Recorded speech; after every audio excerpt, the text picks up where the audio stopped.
Hello, everyone. Welcome to the Queers of Time podcast. I'm Matt. I'm James. I'm Kenny. And I'm Kat. And this is a podcast to talk about all the gay stuff in the Wheel of Time. Because we're gay and we like the Wheel of Time.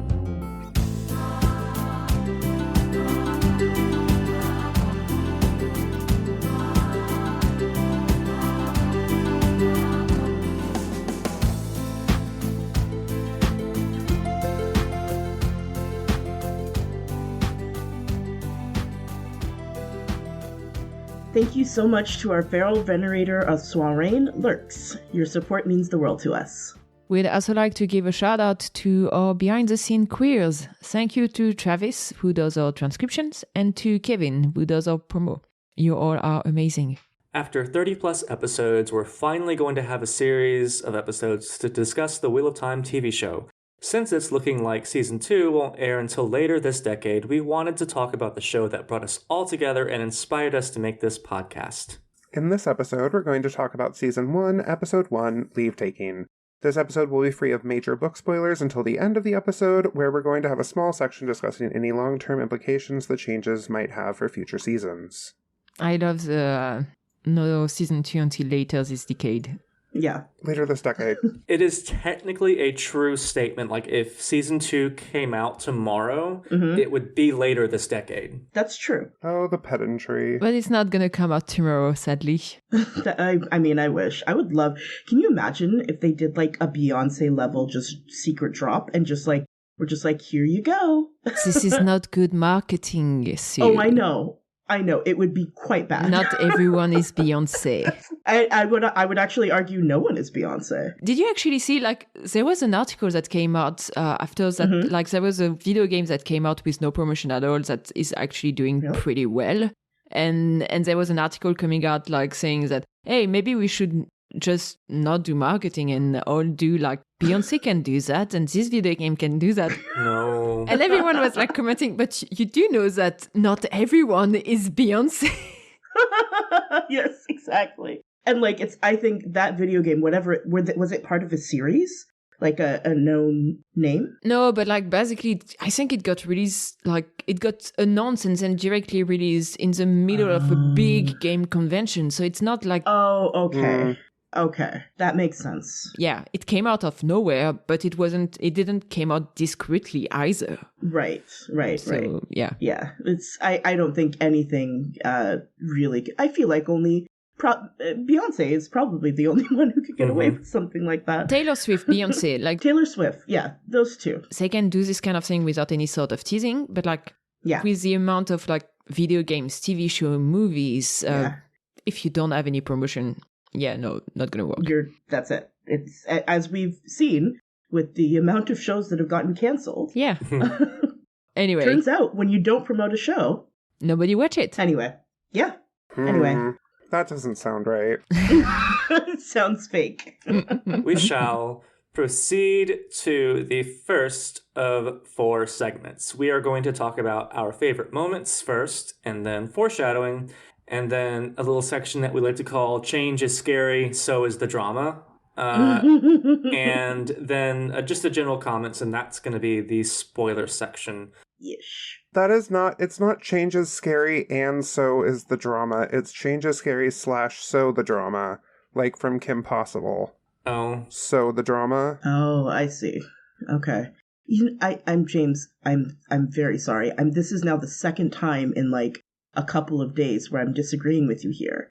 I do like Matt's better. Yeah. I like Yes. that better. Okay. Thanks. I found it funny. Yeah. Okay, cool. Now that I know. That's fine. Now that I know it's good. No, it's fine. No, it's okay. Let's continue.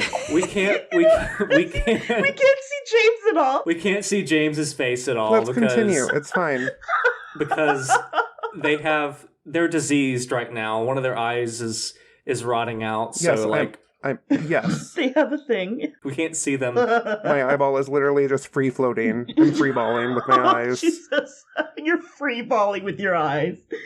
But we can certainly hear the love Yes. from them, despite not being able to see them. But anyways, we're going to start with favorite moments. So, yeah. Kat, Okay. start us off. This was actually harder than I thought it would be. I mean, so the first one was very easy. It's when Nynaeve yelled back at the Trolloc. And I think a lot of people, when they first saw that scene, they were like, oh, this is chef's kiss. That moment for me, I was already excited to see Zoe Robbins as Nynaeve, but that moment for me, even though it does not happen at all in the books, that was the moment where I was like, oh, she's Nynaeve. This is Nynaeve. This is like pure Nynaeve. This is Nynaeve to her core. She's just like, she sees this terrifying monster that she's never seen before, and her first instinct when it yells at her, when it roars at her, is to... She yells back. Yells back, which is like, of course she does. Of course she does. And she's holding her knife. Oh, I love it so much. It's so good. This is why I voted for Nynaeve on the final Watt poll. Oops. This is the thing. Yeah, no, y'all are wrong. That was wrong. So the co-hosts are evenly split. This is... I know. So, Kat, are we going to be the White Tower or the Saladar Tower? That's a good question. What? Yes, that's not how it works. Like, Moiraine and Nynaeve are technically both on the Saladar camp, so... No. I mean, you and James are on Team Moiraine for the poll, Yeah. and Kat and I are Team Nynaeve for the poll. And so that is... But how can I not be Team Moiraine? I know. How can we not be Team Nynaeve? Honestly, I felt kind of bad for you and Lesbian. I knew it would hurt for both of you. It deeply hurt my soul. I felt horrible doing it, but what am I going to do? Not choose Nynaeve in a poll? Yeah. It hurt my soul too a lot, but it's also just a poll. Yeah. It is just a poll. Yeah, it's nothing to get upset about. Let's not talk about the Dana of it all. Oh, Lord. Okay. What I love about those episodes sometimes is that we're recording that right after the polls finished, but it's going to come out in more than a month. No. Yeah, I was just thinking that. This is going to come out in like March. I love it. People are going to be like, why do you still talk about that drama? It's so yesterday's drama. So yesterday. I'm just a bird James. that's already flown away. You know, it's sometimes I wonder why the Otterai mistakes me and James for each other so often, and then things like this happen, and I'm just like, I mean, this is Because it. we are somewhat kind of the same person, we are quite similar. We have quite similar vibes. except for the fact that one of us is correct and the other one is not. Okay, we're not getting into this. Kat, James just paid you a great compliment. Come on, Kat. That was a very sweet thing of James to admit. It was nice. You know what? You're absolutely right. Do we want to take turns saying what our favorite things are? Like we each do one? So we each do one? Yeah, let's do Yeah, that. sure. I was gonna say, yeah, speaking of Nynaeve, I'm just gonna jump into it. Yeah. Like, I think her character adaptation is perfect. Like, I think most of the characters were adapted really well, and some were adapted excellently, and I think Nynaeve was adapted the best. Her delivery of the story of the old wisdom is just so good, and you feel her anger, but it's righteous anger. And I would even say, please don't crucify me, Twitter of time, but I like show Nynaeve better than book one Nynaeve. I like much less than I like show Nynaeve. Okay, that's fair. I was like, I do too. let's be careful with this sentence because... I agree with Matt on that. Yeah, I agree.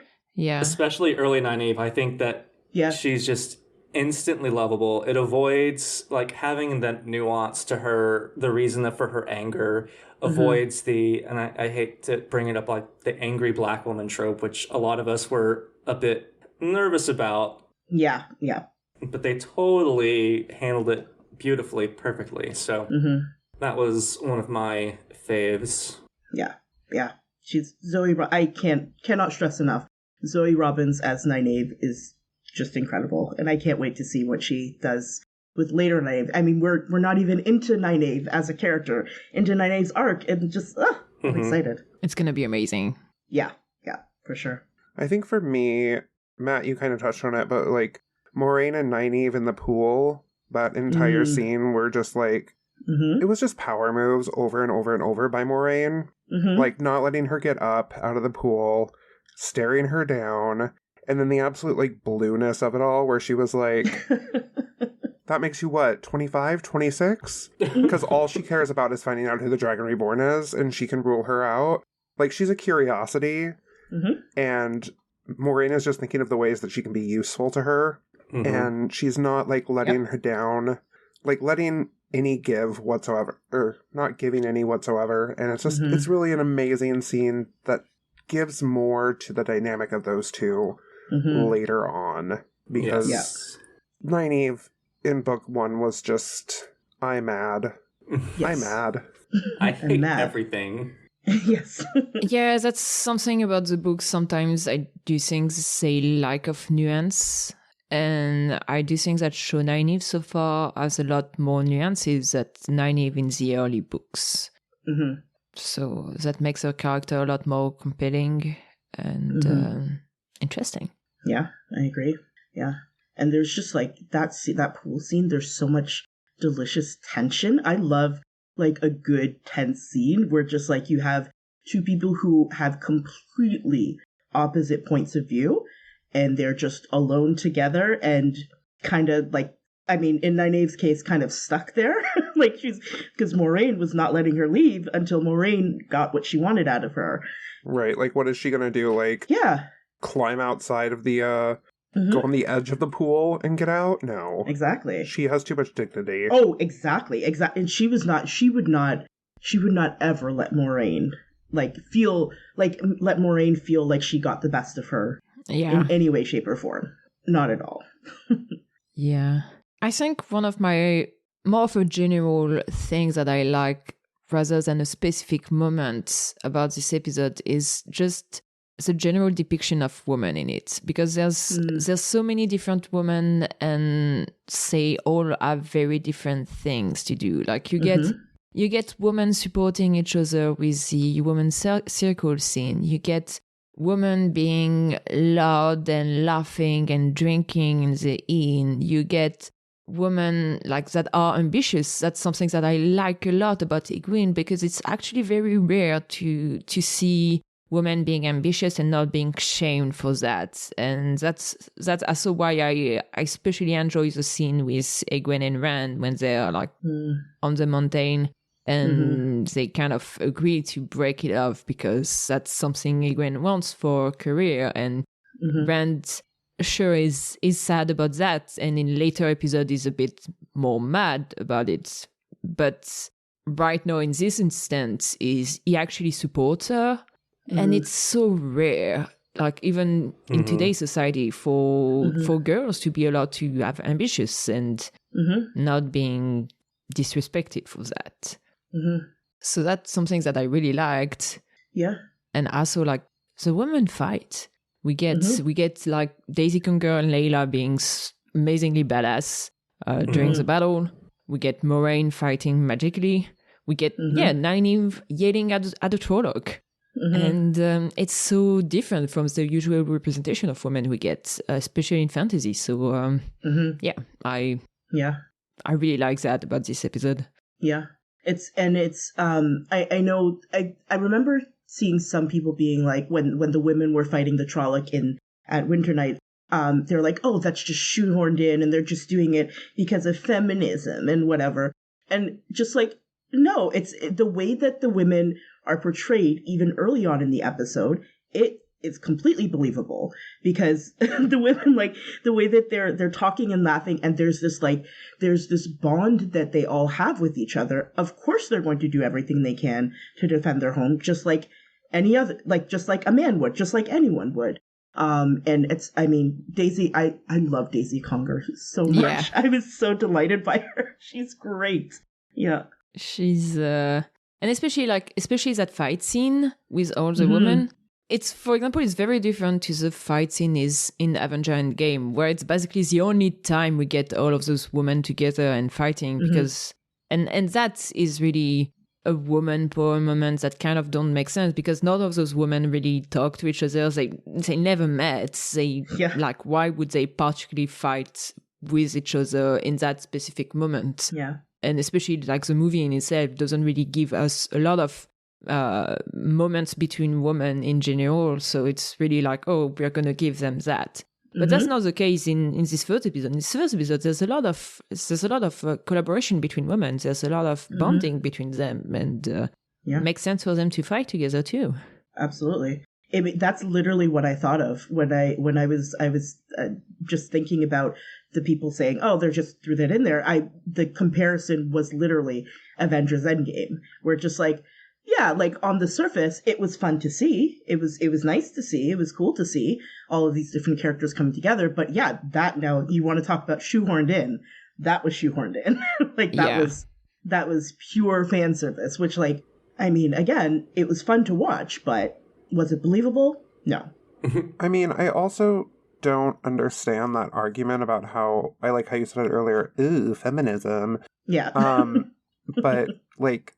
They talked about Manetheren, like the men and women going and fighting. Like it's a very common like thing in the books that the women go and fight too. Like not all of them, obviously, but yeah. I mean, I don't know. Just that doesn't. I didn't hear that argument when this first came out, so I was like, okay, cool. I'm glad because I would have been very mad at that time.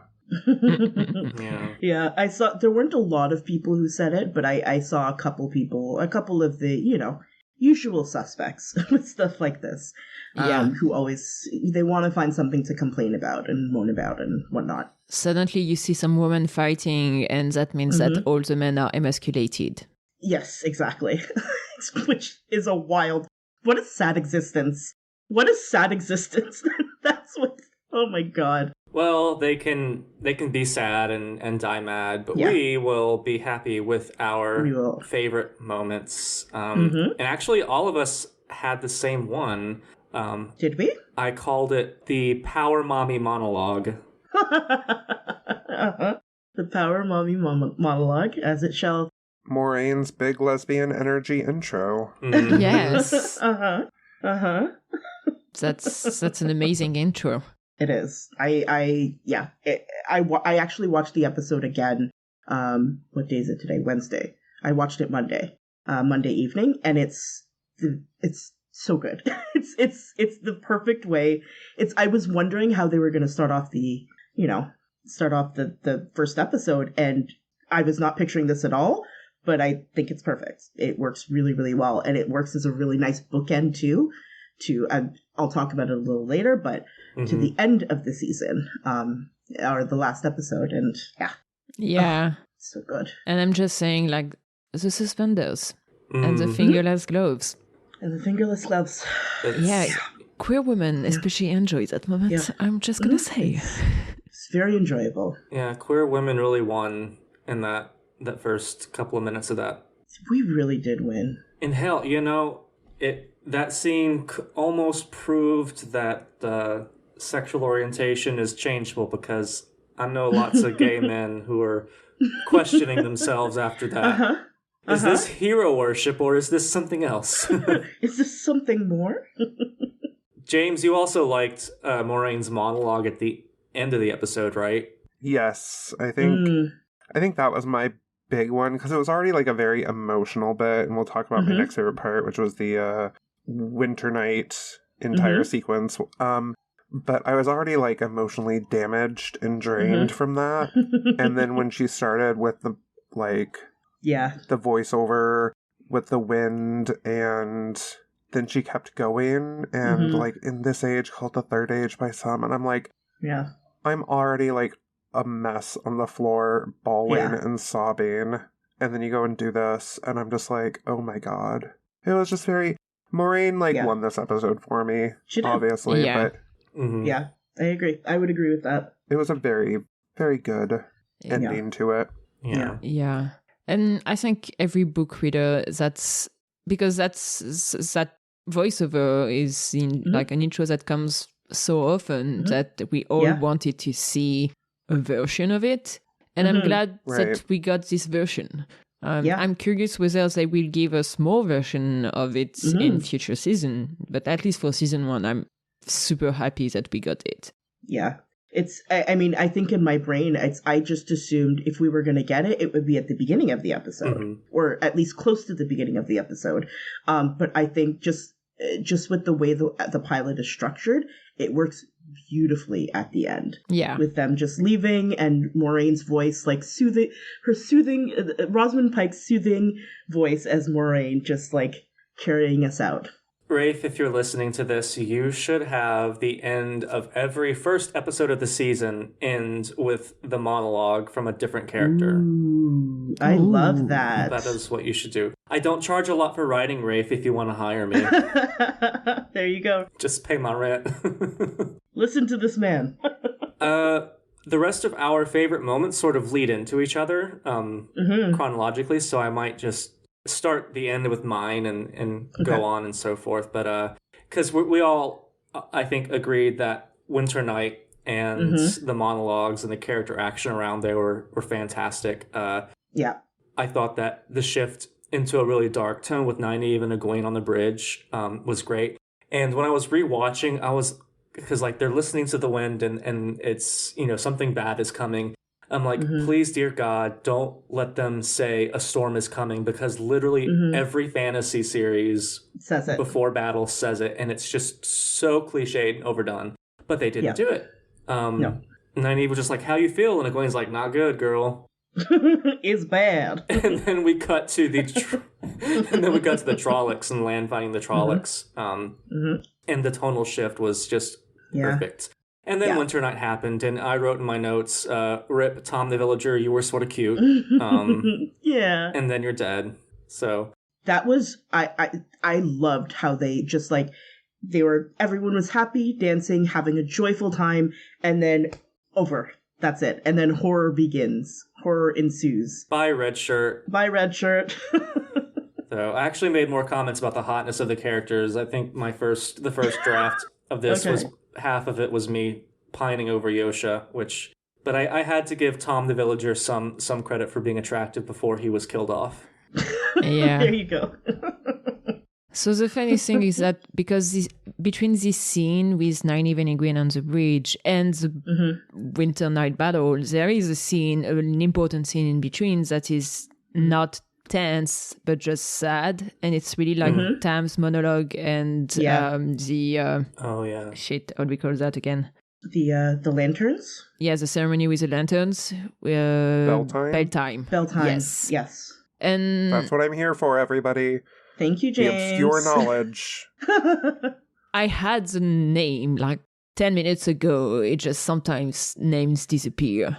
And and I thought it was an amazing monologue from Tam. It was a great introduction to this concept of reincarnation, which is like very central and important to the Wheel of Time, because that's the concept. The wheel turns and people comes back.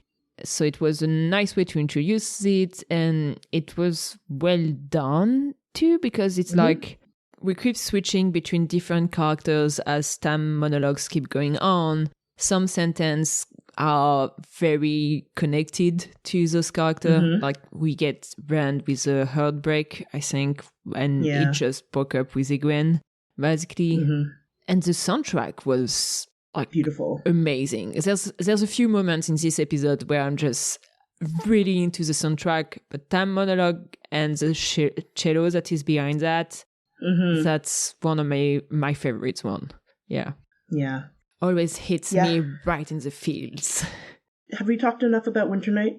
You can talk a little bit about that if you want. Yeah, I think for me that was like the entire thing is just the entire Winternight sequence from the second that Moiraine shows up. And saves Egwene and Nynaeve by ripping the Trolloc in half and exploding it everywhere. To the second that like Winternight collapses, or not Winternight. God. So what's it called? God damn it! What's it called? The Wine Spring. Wine Spring Inn. Oh my god! I cannot believe I forgot that name. No, I just think that when Moiraine showed up to when she said like, fuck the Wine Spring Inn at the very end, like, just the entire part was really amazing, and I had chills the entire time. But yeah, no, it was just, and the weaving was really, really beautiful. I'm very excited for season 2 when they actually add colors to the weaves. Yes. I liked it in this one, but I think adding colors to show the different strands of the power is going to be really, really cool. So should we move on to foreshadowing? Sure. Yeah. Sure. Let's keep it going. I'll just say that, and this is sort of cheating because it's also one of my favorite parts, but I'm still taken away by the reveal at the very beginning of the episode when we see a far future world sort of crumbling in ruin. Most shows and books bury the lead with this. Like there's a kid's book series called Septimus Heap. It's like 7 books long, and you only find out at the very end of the last book that they're in a far future Earth, but The Wheel of Time didn't do this, so I thought it was a brilliant reveal, and it was breathtaking. And spoilers for the rest of the show, or the season, not the books, but the Age of Legends foreshadowing was brilliant and added a great end cap on that episode. Yeah. Yeah, I agree. There were a lot of good bookend sort of moments in the pilot and the finale, and I didn't realize it until going back and watching it over again. It's similar to the sort of the ruins compared to the Age of Legends. There was also Moiraine just like literally packing up the Angreal and then taking it out again at the end, like in the last episode, in episode 8, and just like, oh, okay, this is what it's for, because, you know, obviously I think most book fans understood, like, or at least suspected that, like, okay, this is probably an Angreal, but didn't know what it was going to be used or if it was going to be used. And I just liked that it was, you know, not like deep foreshadowing, but it was at least like it introduced the concept of these items and what they can do and what they're meant for. And then also just foreshadowed kind of like what Moiraine was going to be up to in the last episode. Yeah. Yeah, I like how they bookended a lot of stuff. It really worked for me. I don't know. There's a little bit in this episode about how, you know, you trust the river, and Egwene, like, giving into the river, and it's a very good bit of foreshadowing about how you learn to use the one power. Yeah. That was really good. I think that was a very nice touch. Yeah, I liked it a lot. I mean, this isn't necessarily foreshadowing, it's just more, I mean, it could have been in the books, but giving, like, a reason that Nynaeve touches her braid all of the time is really, really nice. Because, again, before it was just Nynaeve mad. Nynaeve tug braid, Nynaeve mad. Yes. And now she's thinking about all of the women and the women that came before her and how she's on her own, but she has all these people. And I'm like, okay, it means something now. Yeah. They took something that was in the series, like an expression, essentially like her pouting because she was mad. That's essentially what it was meant, like taken as a lot of the time in the books.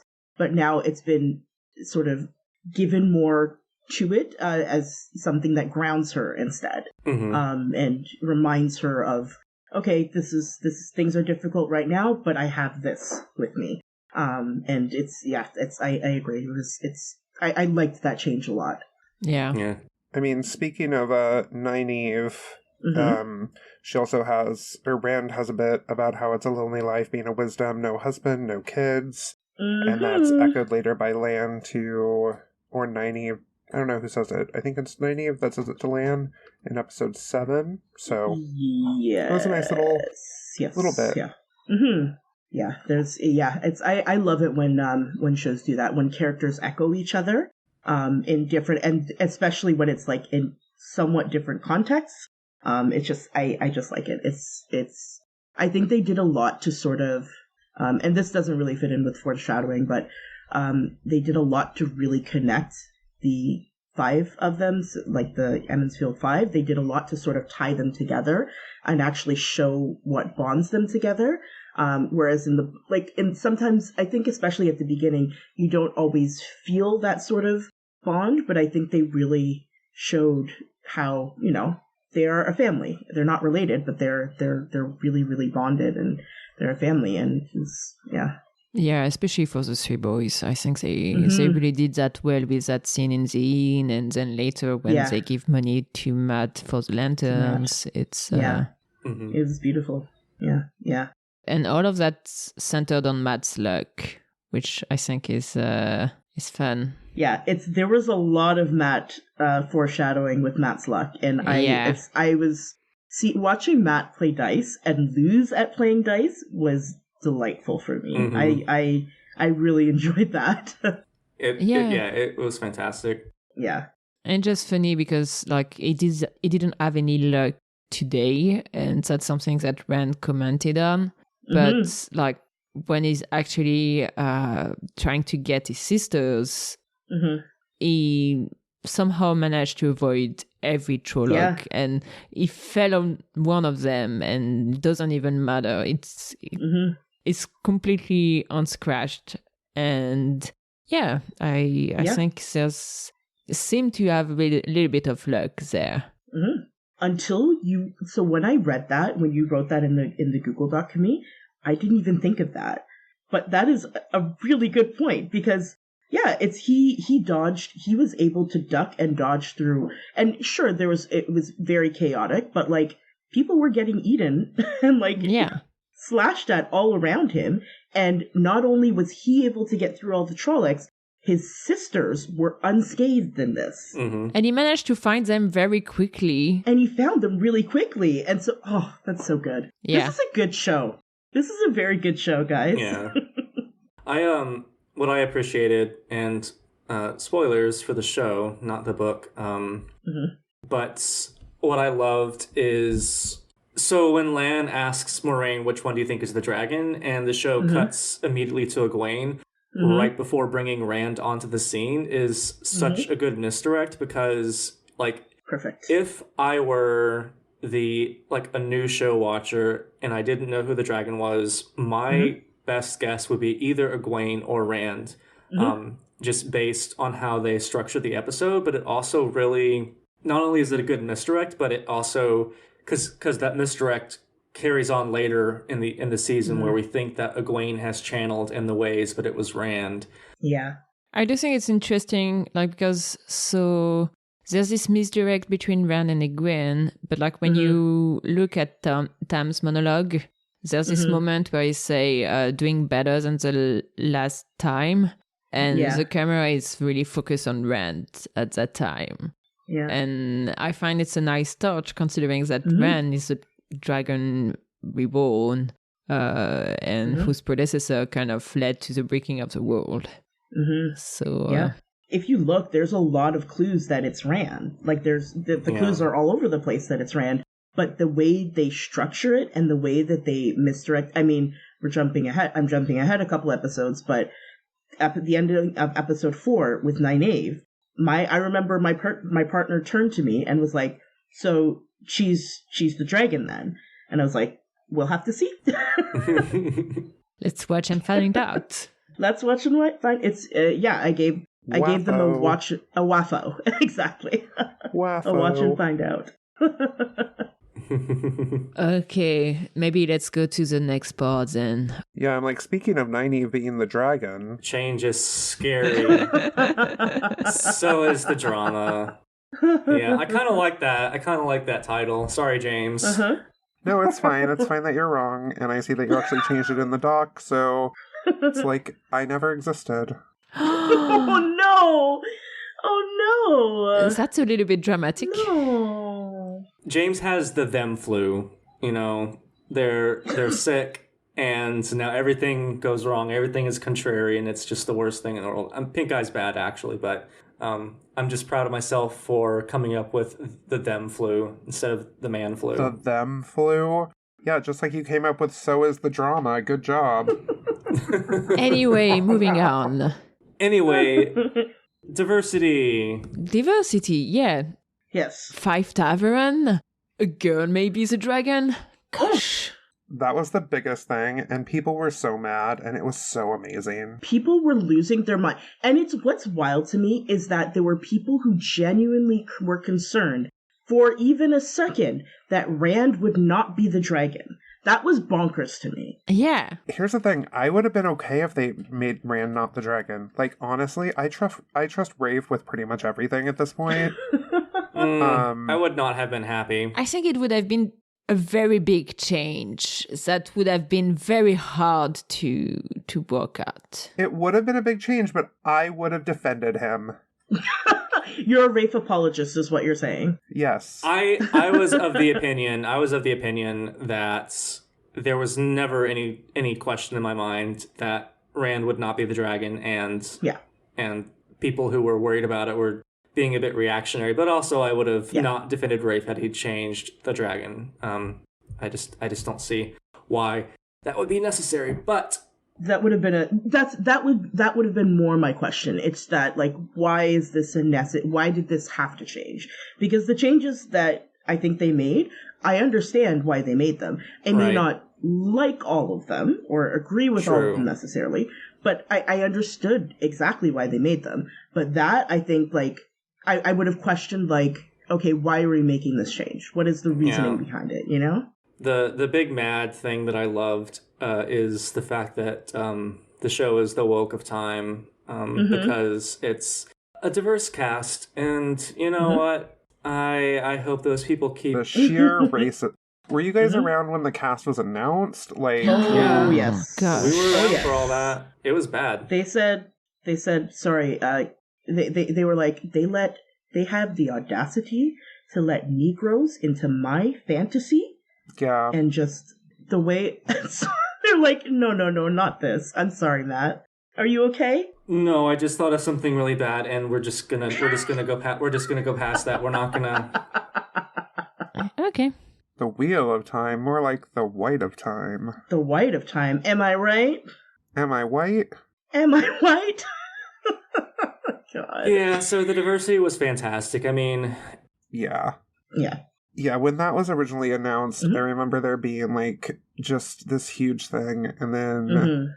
I can't remember. It was just ridiculous, and I'm glad we're mostly past that, because I'm okay with racists hiding behind other things and saying that, but hearing a racist say this person shouldn't be this character because Nynaeve isn't black, I'm like, okay.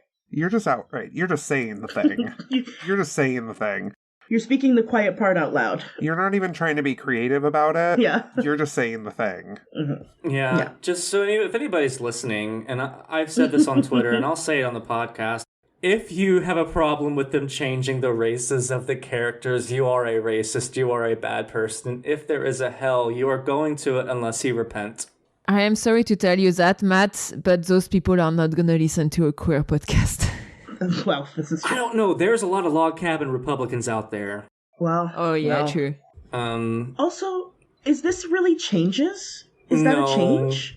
It's because it's not specified. No, that's the thing. It's not a change. It's a surface change. Very surface level. It was an assumed thing. Even if it was a change, we don't care. We don't care. Yeah, like, even if it was a change, the fact that the only thing you're mad about is their race means that you are, by definition, a racist, so... A racist. Yeah. Like, exactly. the only argument, and they didn't make this argument because they don't care about it, but the only thing that would have mattered race-wise is that Rand has to be different from the Two Rivers. They kept his red hair and his gray eyes. They kept it from the books the way it is. But, you know, they could have made Rand a dark-skinned black man. And as long as they made it clear that dark-skinned black men are not from the Two Rivers, but that the Aiel are dark-skinned and black, it would have been, as long as there was that internal consistency, totally fine. Exactly. It would have been fine. Because that's the important part. The race is not important. It's the fact that he looks completely different from everyone else from the Two Rivers. That's the important bit. Yeah. Which can be done with any race and ethnicity. So. Exactly. Yeah. Let's maybe move on. I mean, so I'll be controversial. Controversial yet brave. And I did not enjoy the cold open at all. I understand the purpose it serves. Yeah. It sets up the Red Aja as unlawfully stilling people and how dangerous men are, but I don't care for the sequence itself. It feels very out of place. Kate Fleetwood is amazing, the Red Aja is amazing, the acting is phenomenal. I love her close-up Arnold fist. Like, that's all amazing. I just did not care for it where it was in the show. Yeah. Yeah. I would agree with that. I agree. I mean, I don't... Yeah. I don't feel as strongly as you do about it, but I think it's meh, and it's nothing that I would defend. So which basically is agreeing with you by apathy. So I don't think it's that controversial.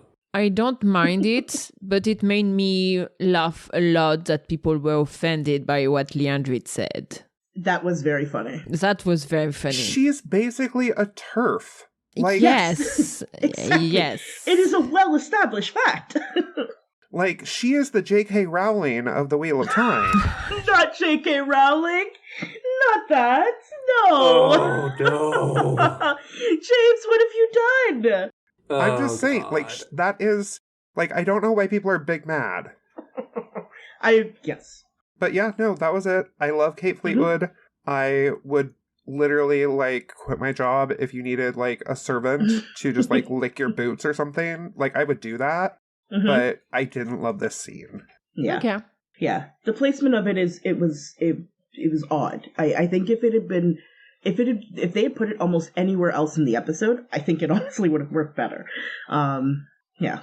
I agree. I agree with you, James.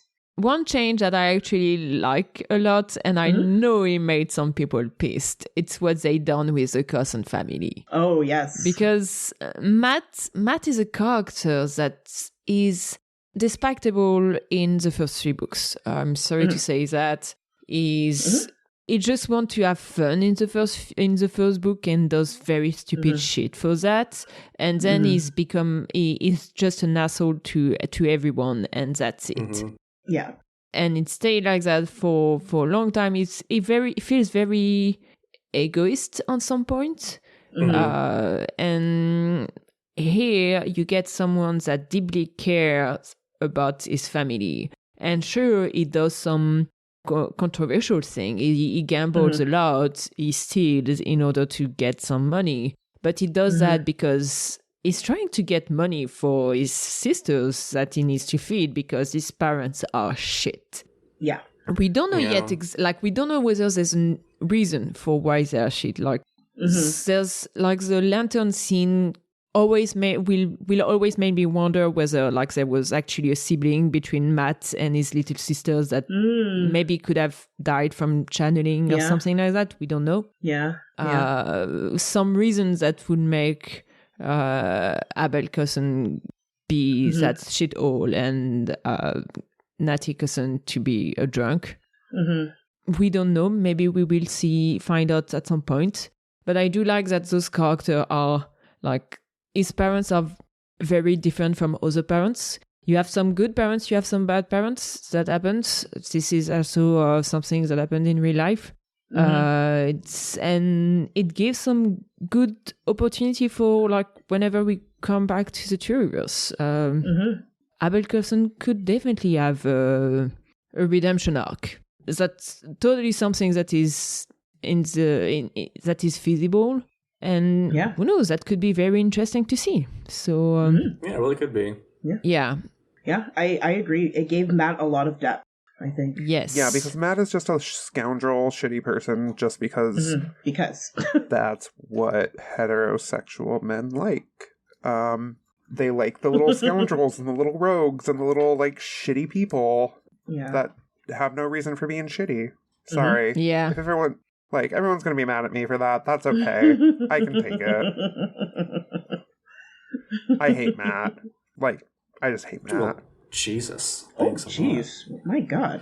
Oh, you mean Matt Cawthon. Speaking of adding depth to characters, to address the Layla in the room, we've talked about this ad nauseum, and I thought rewatching it would change my opinion on it. And it did change my opinion on it. I like it even less. And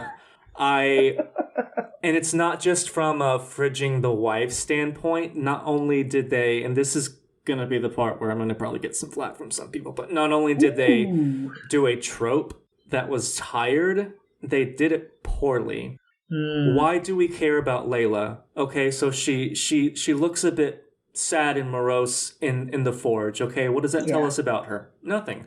She fights a Trolloc. Okay, she's a badass. So are the other women in the show. Okay, there's nothing else special that we know about her. there's some vague drama between her and Perrin that is never spelled out. And then I just don't care about her in the lead up to this. She is the least interesting, least written character in the episode. And when she's axed, I just go, oh, I guess that happened. Oh. Like, how Midwestern of you. I feel literally nothing about her dying. Like, I feel more about Tom, the almost cute villager, dying, because at least that was a surprise. Yeah. When the whole fight with Layla and Perrin was happening, I was like, she's gonna die, isn't she? She is gonna die. And then sure enough, Perrin kills her. And I was like, okay, well, I understand why they had to do something. I support the idea, and this is what we've talked about ad nauseum. I support the idea of a change because Perrin is very much an internalized character, and we needed an externalized bit of that. It's just the wife is such... Why? Like, if you're gonna fridge the wife, at least try and make us care about her. I know. But it was like watching a bit of wallpaper get axed. I mean, literally. So, and that's my rant, and some people are going to be mad at me about that, but whatever, I don't care. Layla was boring, and I didn't care about her death, so. Excuse me, Layla follows me on Twitter, so please be nice to her. Okay, the Layla actress. I was just going to say, the actress is fantastic. I think she's absolutely delightful, and I'm genuinely bummed that we don't get to see more of her. Exactly. Because I love the actress. Yeah, I think she's fantastic. I wish they had given her more to do. Because I agree with you, Matt. I think she, as a character, like, they didn't really do anything. They didn't make her, they didn't make us feel like I felt bad for Perrin because of the implications of it. But, like, I mean, that's... Helena Westerman, if you ever want to be on the show, we'll happily have you. Yes. Yes, we would love to have you. I love you. You don't need to talk about Layla at all. Talk about you being you. We won't ask you about Layla. And I would like to say, I'm actually fine with what happened with Layla. Okay, Helena, we might want to talk a little bit about Layla now, but mostly I just need you to tell Camille that they're wrong. So thank you. Explain why, Camille. It's just that I think in Perrin's, like, yes, I agree that she could have been developed a bit more so that it, like, gives her a bit more depth and this kind of thing. But for me, in Perrin's arc, it was a good thing to do because Perrin, you need something to show why he's afraid of his own violence. And I know there's been mention of what else could have been done, like a brother, a mentor, and this kind of thing. Mentors takes a lot more time than a wife to develop.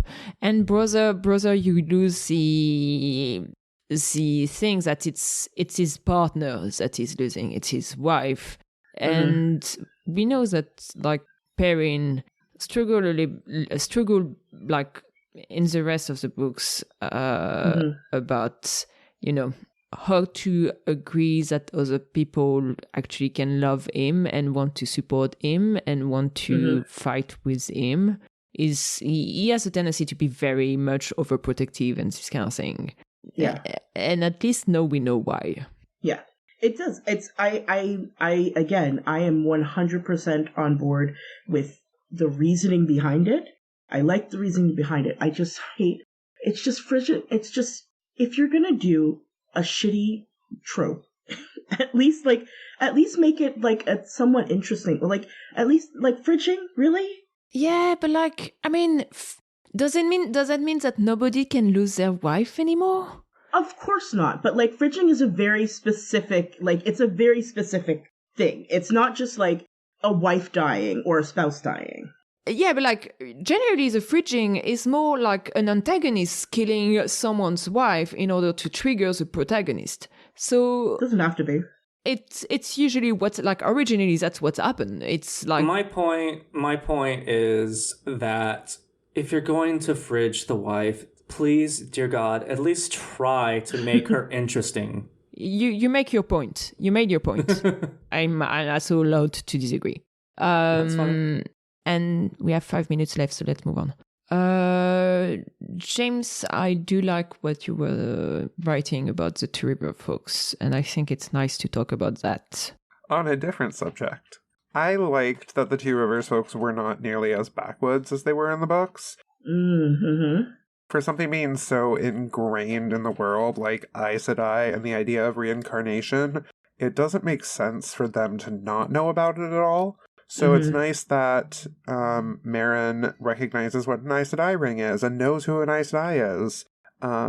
There's definitely like a charm to a little quaint village that knows nothing. Like, little town, it's a quiet village. Yeah, like, that's cute and all, but it makes more sense for them to know about it. And even though they do know about all of these things in the world, like, it's still going to be a big fucking shock to them when they leave.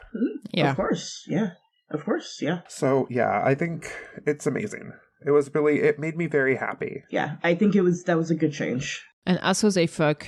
And they fuck. When I tell you that the entire theater gasped when they kissed. Oh, God. In that pre-release or that preview, whatever, when I tell you that when they kissed. Oh, my God. A whole bunch of people lost their mind. The way, like... Dirty birdies. I did not realize how puritanical some people in this fandom were until like this episode came out. The racism didn't tip you off? I mean, well, yeah. Yeah, I guess. Yeah, I guess it did. But still, like, come on. I mean, Puritanism is on the rise in all fandoms. Oh, yes, it is, unfortunately. With the young, especially, unfortunately. Yeah, that's so weird. Yeah, it's very weird. Have you seen this debate on Twitter when people were like, we don't even want sex scene on TV because it's as if we were not consenting to that? Oh my God. And my French self was at... I did see that. What the fuck? My brain broke a little bit reading that. I was like, what is wrong? What is happening? What is wrong with people? What is going on? That's not how consent works. No. And bodies are nothing to be ashamed of. Sex is not something to be ashamed of. Do you want the only source of sex to be porns? And we have ratings. Yeah, I think that's what it is. And you're right, Matt. That's what ratings are for. Yeah. That's what TV ratings are for. They literally tell you what to expect. You can't stand there and be shocked. Anyway. And this is not a conservative, racist thing. I mean, this is all across the political spectrum and ideology. This is a lot of young people are very... Which is very weird. It's wild. It's really weird. It's really, really weird. I just hope that they learn and that Gen Z is not about to become a very puritanical conservative generation. That would really suck. Please don't. Please don't, Gen Z. Please don't do it. Is that gonna grow up? Yeah, hopefully. Is there any big change you want to talk about? I don't think so. I think we've kind of talked about... I mean, like, we kind of already talked about the mystery of the Dragon Reborn. I love that they expanded it to include, like, Egwene, and also, like, Nynaeve as well. Like, I like that was expanded. I think it makes complete sense.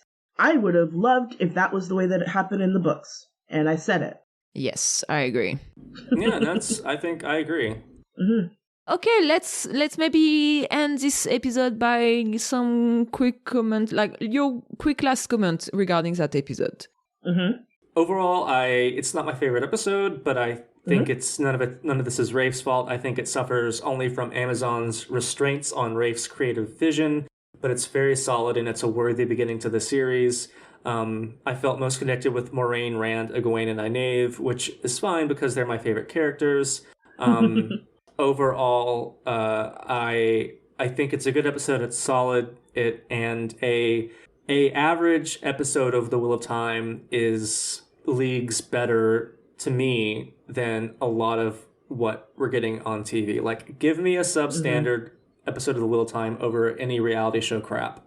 Hands down. So I loved it. I agree. Kat, do you want to go next? Yeah, sure. So I think the more that I watch this episode, the more I like it. And that was the case when it was originally airing. I watched it, I think, 3 or 4 times. And now I like it even more than that. And I'm impressed that it's as good as it is with the constraints that Rafe and everyone else was given with, like, the how much content could be included, how long the episode was. Like, it's just, I'm impressed that they were able to do as much as, and with COVID, like, had COVID kicked in yet? No, I don't think so. not for the pilot, but maybe it could have affected a bit VFX. And also, like, this episode did suffer a lot from Amazon giving a lot of notes and cuts that needed to be done in post-prod and scarcing. So... And so the fact that they were able to make, like, a coherent pilot that, like, touched on all the beats that they wanted to touch on, that is impressive, and I'm really impressed with what they did with it. And we've kind of talked about it before, but the characterization is really good. Everyone just embodies their characters, and I mean, obviously, I think Zoe Robbins as Nynaeve, I think I agree with you. I think it was Matt who said it. I agree. She's the best. She's the best done one, I think. But honestly, Matt I really liked what Barney did with Matt, and it made me kind of sad that we're not going to get to see Barney's version of Matt later on, and when he really gets into the Mattness of it all and the luck and all of that.